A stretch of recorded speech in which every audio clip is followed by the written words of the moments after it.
Girl, Stop Apologizing by Rachel Hollis. Picture this, a little girl with 2 full rows of teeth, stacked like a shark's because her baby teeth just refused to budge.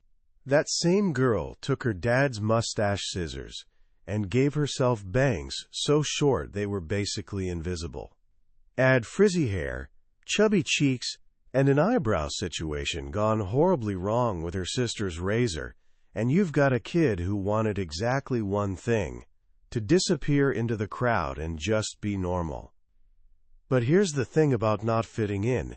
It forces you to make a choice, and this girl made one that would quietly haunt her for the next 20 years.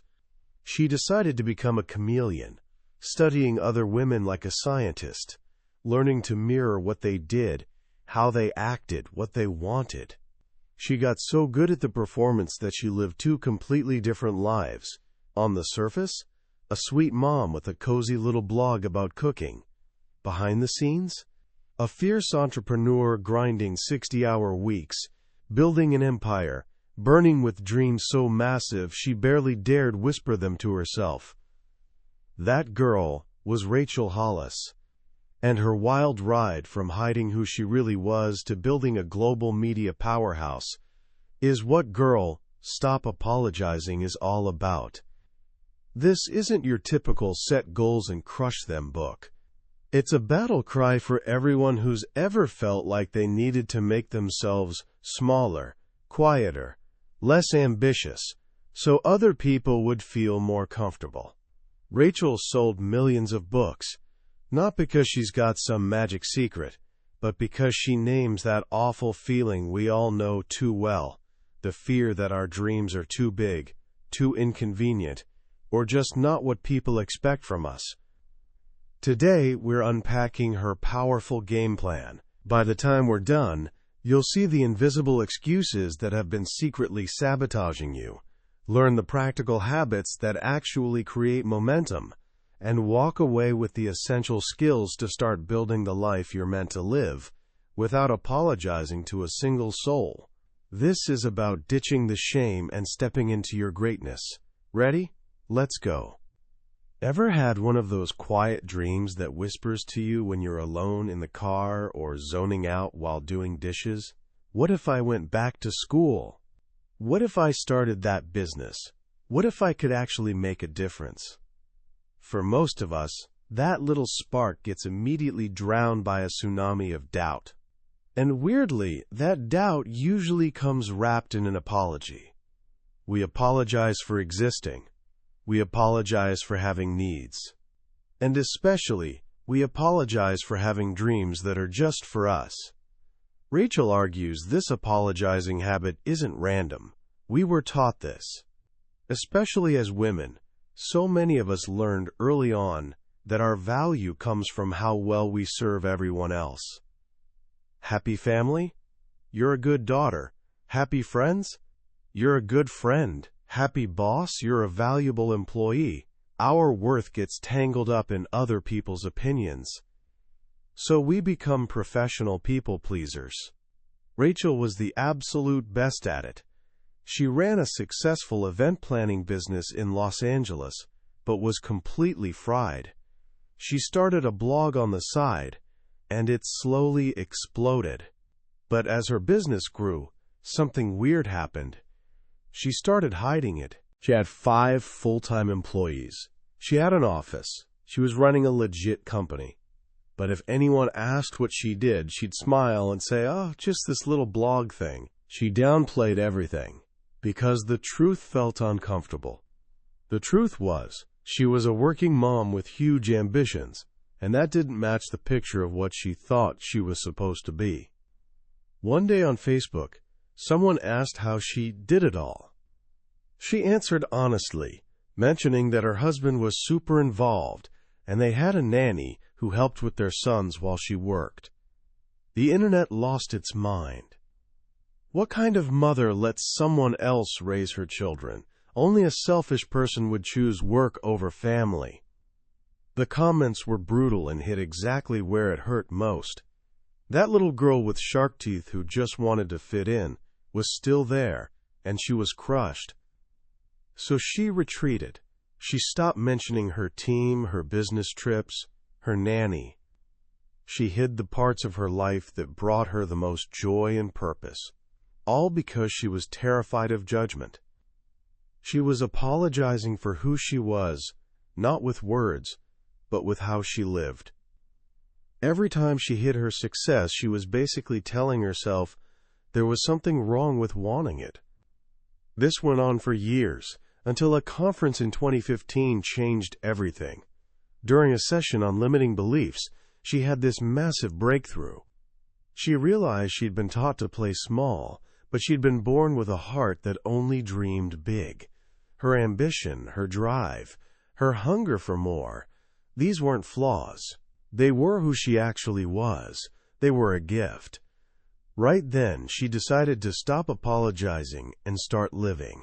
That decision is the heart of this entire book. It's a wake-up call for anyone who's been dimming their own light. Because the world doesn't just need your light. It's been waiting for it. But getting there means tearing down the excuses we've been using to hold ourselves back.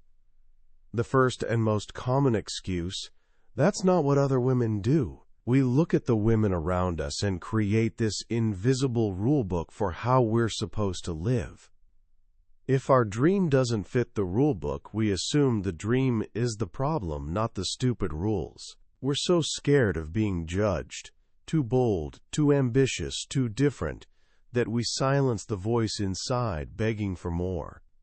Rachel's turning point came when she realized her life would never change if she kept listening to that voice of conformity. Next up, I'm not a goal-oriented person.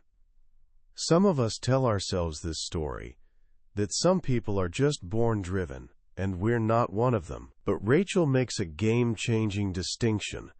A dream and a goal are totally different things. A dream is something you wish for. I wish I was in better shape. I wish we weren't broke. A goal is a dream with its work boots on. It's a dream you've decided to make happen. And here's the key. Being goal-oriented isn't a personality trait you're born with. It's habits you build. You're not a goal-oriented person yet. And that one word, yet, holds all the power. Of course, the second you set a goal, the biggest excuse of all shows up, I don't have time. Rachel's response is simple and direct. You don't find time, you make time. She challenges us to actually look at our calendar and realize that every single thing on it is something we allowed to be there. We're in control. The question isn't whether you have enough time. It's how you're using what you have. She recommends a simple practice. Find 5 hours a week minimum to work on your goal. She calls it your 5 to strive.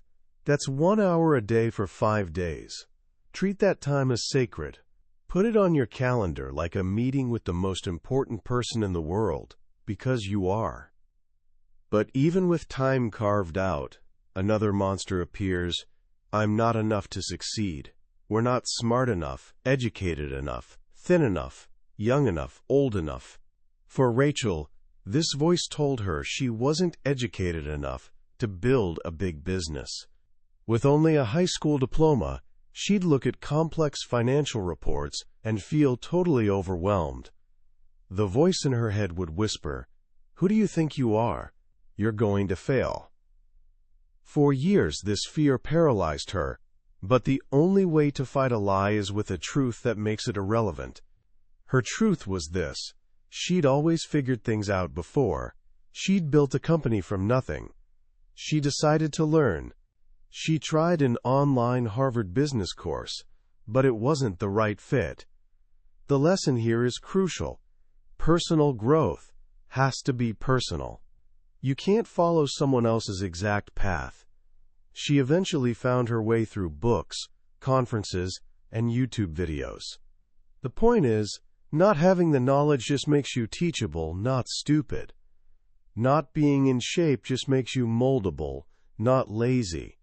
You are enough, right now, to take the next step. This leads to the excuse that traps so many women. I can't pursue my dream and still be a good mom or daughter or employee. This excuse is built on the myth of work-life balance. Rachel calls this idea a hurtful myth because nobody ever achieves perfect balance. Life isn't about balance. It's about priorities. The scale is always shifting based on what needs your attention right now. Sometimes it's your kids, sometimes your work, sometimes your marriage. And here's her radical idea. The number one priority has to be yourself. She uses this beautiful analogy. You're like a vase. If you're constantly tipping yourself over to pour into everyone else, your kids, your partner, your job, you'll eventually run dry, fall over, and break. But if you stand up straight and let yourself be filled up first, with rest, with health, with joy, the water will naturally overflow and spill out to everyone around you. Of course, pursuing a dream means you might fail, and that brings the paralyzing fear, I'm terrified of failure. But Rachel argues it's not actually failure we're afraid of. It's what other people will think of our failure. She tells this incredible story about her 6th book, Girl, Wash Your Face. Her lifelong dream was to become a New York Times best-selling author. With this book, she decided to do what you're never supposed to do. She called her shot. She told her entire online audience of 850,000 people about her dream. It became this huge rallying cry. The week the list came out, she wasn't on it. She'd failed, publicly, in front of everyone. She was crushed and humiliated. But she realized something powerful. Failure means you're trying. Failure means you're living. 10 weeks later, the impossible happened. The book hit the New York Times bestseller list. And the victory was so much sweeter because she'd been willing to risk, and even experience, public failure to get there. 2 final excuses often work as a team. First, it's been done before. We see someone else succeeding at the thing we want to do, and we let their success talk us out of our own journey. But Rachel flips this on its head. Everything has been done before. The question isn't whether it's been done. The question is, has it been done by you? The person you're comparing your beginning to is in their middle. You have to be humble enough to suck at something for as long as it takes to get better. And this ties directly into the final, biggest excuse, what will they think? This question keeps more dreams locked away than anything else. Rachel puts it bluntly. There are 2 kinds of people in the world. Non-judgmental people who support you no matter what, and judgmental people who are going to judge you no matter what you do. So if they're going to judge you anyway, you may as well go for it. Someone else's opinion of you is none of your business. Other people don't get to tell you who you can be or what you can have. That power belongs only to you. Once we let go of these excuses, we can start building the new behaviors that'll carry us forward. The very first behavior, stop asking permission. This is about recognizing that as a grown woman, you don't need anyone else to sign off on your dreams or choices. For years, Rachel asked her husband Dave for permission for everything, not because he demanded it, but because she was so used to seeking male approval, a pattern she learned in childhood. It took an offhand comment from him, "It's not your job to make sure I'm happy," to trigger this epiphany. She realized she was allowed to exist without qualifiers. She didn't need to be a girl boss or any other label that modifies her power. She just needed to be a boss. You're allowed to be who you are, without making it smaller or more palatable for others. The next behavior is about focus. Choose one dream and go all in. Many of us have a long list of things we'd like to do. But when everything is a priority, nothing is a priority. Rachel created this simple framework called 10. 10, 1. First, imagine yourself in 10 years. Who is the best possible version of you? What does her life look like? Get specific. Then, from that vision, write down 10 dreams that, if they came true, would make that vision a reality. Write them down every day as if they've already happened. I am a marathon runner, not, I will run a marathon. Finally, from that list of 10, choose the one goal that'll get you closest to your 10-year vision the fastest, and focus all your energy on that one thing. This leads naturally into the third behavior: embrace your ambition. Ambition, especially in women, is often treated like a dirty word. But ambition is simply a strong desire to achieve something requiring determination and hard work. It's the fuel for every great accomplishment. It's what drives a teacher to get her master's degree to better serve her students. It's what drives a stay-at-home mom to train for a marathon to become healthier for her kids. Ambition isn't selfish. It's the engine of growth. You have to own it, and you can't do it alone. The fourth behavior: ask for help. This is one of the biggest hurdles for so many of us. We have this idea that we need to be self-made, that needing help is weakness. Rachel calls this a lie from the pits of celebrity hell. The most successful people in the world have teams of support. She's incredibly transparent about her own village. She has a full-time nanny, a housekeeper, an assistant, stylists, and a supportive husband. She couldn't do a tenth of what she does without that help. Asking for help isn't weakness. It's strategy. Your struggle doesn't mean you're weak. It means you're human. Finally, to sustain all of this, you must learn to say no. Every time you say yes to something that isn't a priority, you're saying no to your dream. Rachel uses a powerful filter. If it's not a hell yes, it's a no. She openly admits she hates volunteering at her kids' school. It's not her hell yes. She knows her priorities: her faith, her marriage, her kids, and her work. And if a request doesn't serve one of those 4 things, she politely but firmly declines, without guilt. This clarity gives you the time and energy to focus on what truly matters. With the excuses gone and new behaviors in place, the final step is acquiring the necessary skills. The first skill is planning. You can't get where you're going without a map. But a map only works if you know both your destination and your starting point. Rachel recommends working backward. Start with your finish line, your one big goal. Then be brutally honest about your starting point, your current resources, skills, and weaknesses. Finally, brainstorm all the steps in between. From that brainstorm, identify 3 major guideposts, the big milestones you need to hit to reach your goal. For each guidepost, create a list of smaller, actionable mile markers.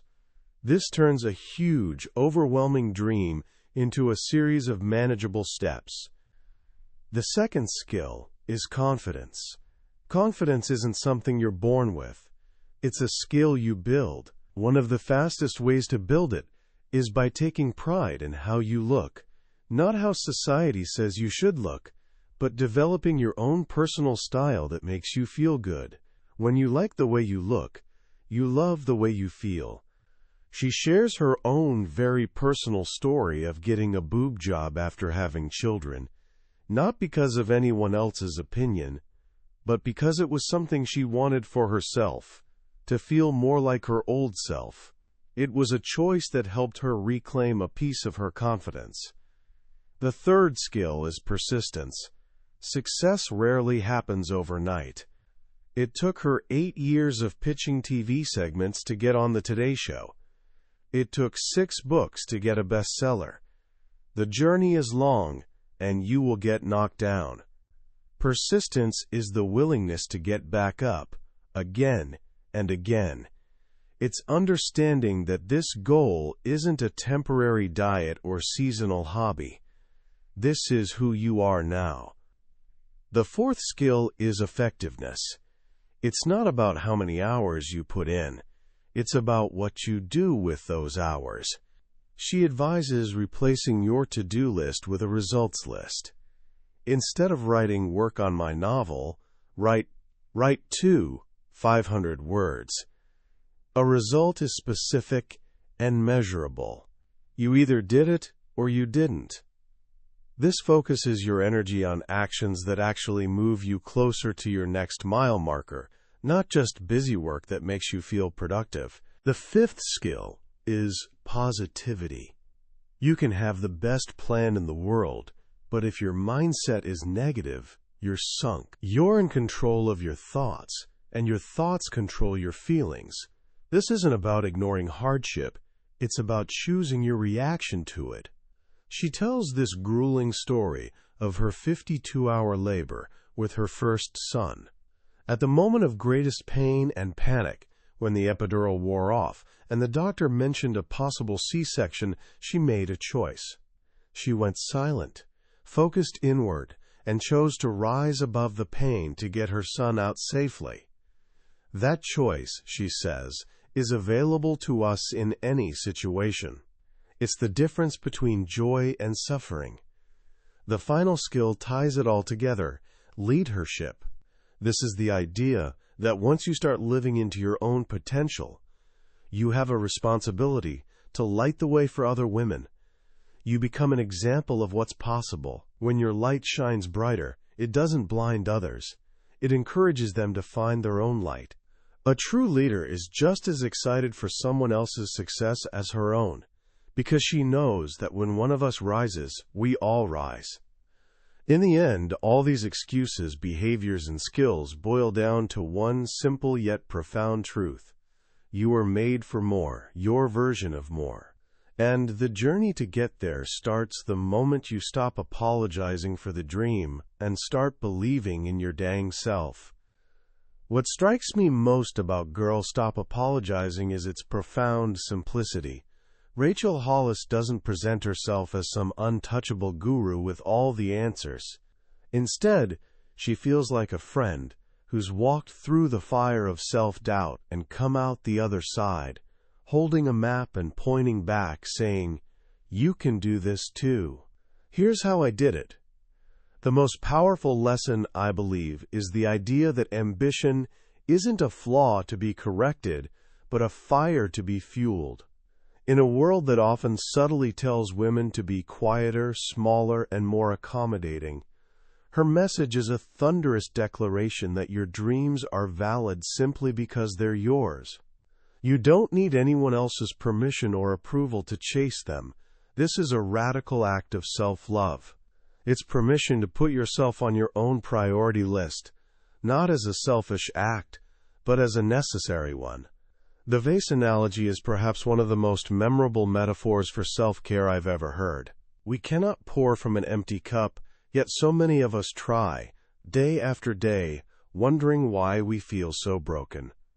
The book is intensely practical. It doesn't just inspire you, it gives you a blueprint. The 10-10 1-inch method for choosing a goal is brilliant for cutting through the noise of 1,000 what-ifs and finding true focus. The roadmap strategy turns an intimidating mountain into a series of walkable hills. These aren't just ideas, they're tools. They're actionable steps you can take the moment you close the book. If there's one thing you can take away from this book and apply today, it's this: start paying attention to your own apologies. Notice when you say "I'm sorry" for having an opinion, for taking up space, or for wanting something. Ask yourself, is this apology necessary? More often than not, the answer will be no. That small act of awareness is the first step toward reclaiming your power. Second, try the 10 dreams exercise tonight. Write down 10 things that would be true for the best version of you, as if they've already happened. It's a powerful way to shift your mindset from wishing to becoming. And finally, learn to say no to one small thing this week that doesn't feel like a hell yes. Feel what it's like to protect your time and energy for the things that truly matter. This book is a call to action. It's a reminder that the world needs your ideas, your passion, and your unique spark. It's a challenge to stop living a life dictated by other people's expectations and to start building one that's authentically, unapologetically your own. That was a summary of Girl, Stop Apologizing by Rachel Hollis. We've explored the main ideas today, but a summary is like looking at a photograph of a beautiful landscape. It can show you the scenery, but it can't make you feel the warmth of the sun or the cool breeze on your skin. The true power of this book lies in the stories, the raw honesty, and the way Rachel's voice feels like she's speaking directly to you. This summary is your map, but if you feel that pull, that little spark of recognition in anything we've discussed, I encourage you to take the journey yourself. Pick up a copy, because reading it isn't just about learning. It's an experience that can genuinely ignite the way you see your own potential. The link is waiting for you in the description. Also, if you found this summary valuable, please hit that like button and subscribe. It tells us we're on the right track and ensures you won't miss our next deep dive into another life-changing book. Let's keep growing together.